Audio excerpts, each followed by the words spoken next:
இருக்கிறவராக இருக்கிறவரும் இனியவருமாகிய இயேசுவின் நாமத்தில் உங்கள் யாவருக்கும் என் அன்பின் வாழ்த்துக்கள். இயேசுவே வழியும் சத்தியமும் ஜீவனுமாய் இருக்கிறார். யோவான் 14:6. அதற்கு இயேசு, நானே வழியும் சத்தியமும் ஜீவனுமாய் இருக்கிறேன், என்னாலே அல்லாமல் ஒருவனும் பிதாவினிடத்தில் வரான். சீஷர்கள் இயேசு போகும் இடத்தையும் வழியும் முழுமையாக புரிந்து கொள்ளவில்லை. தோமா தனது குழப்பத்தை நேரடியாக இயேசுவிடம் கேட்கிறான்.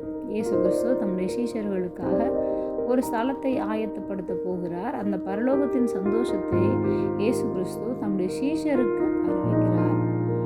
இதை சொல்லி முடித்த பின்பு தான் போகிற இடத்தை அறிந்திருக்கிறார்கள் என்றும் அந்த வழியையும் அவர்கள் அறிந்திருக்கிறார்கள் என்றும் கூறுகிறார். இயேசு கிறிஸ்து தம்முடைய சீஷர்களிடம் எந்த சத்தியத்தையும் ரகசியமாக மறைத்து வைக்கவில்லை. அவர்களுக்கு எல்லாவற்றையும் வெளிப்படையாகவே சொல்லுகின்றார். அவரை நம்முடைய வாழ்க்கையில் ஏற்றுக்கொண்டால் வழி எதுவென்று தெரியாத போதும் அவரே வழிநடத்தி செல்வார். நம்முடைய வாழ்க்கையில் சரியான பாதையில் சத்தியத்தின் வழியில் எப்படி எதை செய்ய வேண்டும் என்று நாம் வழி விலகாதபடி நேர் வழியில் நடத்திடுவார். நம்பி அவர் பின்னே செல்வோம் ஜீவ காலமெல்லாம்.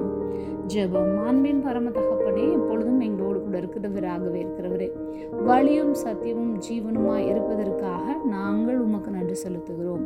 இயேசுவின் நாமத்தில் பிதாவே, ஆமென்.